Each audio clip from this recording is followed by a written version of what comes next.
Kumusta ako ngayon? Heto,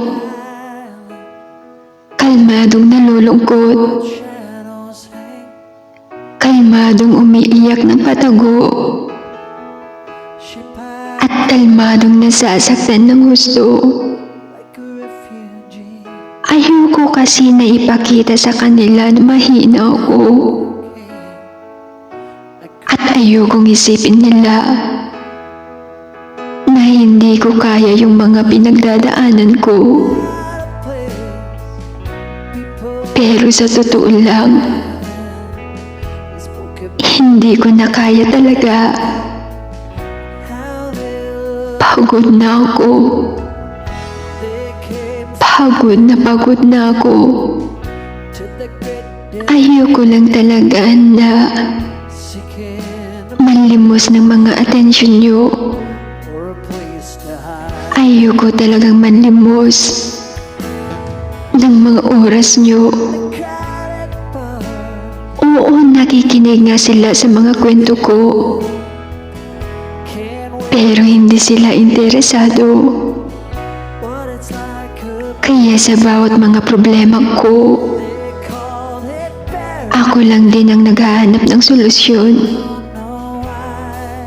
Sariling lungkot, sariling comfort.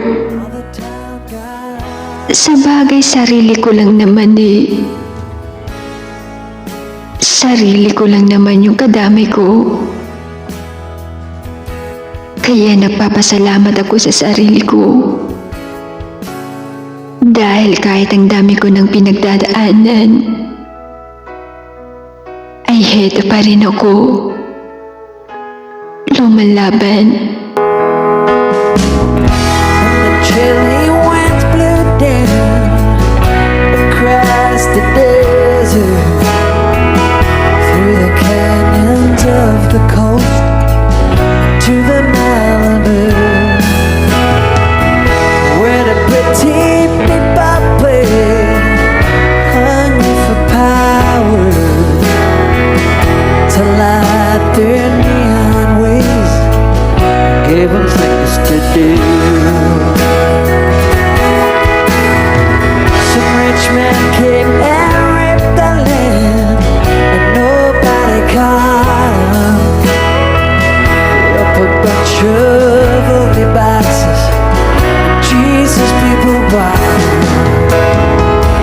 They call it paradise, the place to be.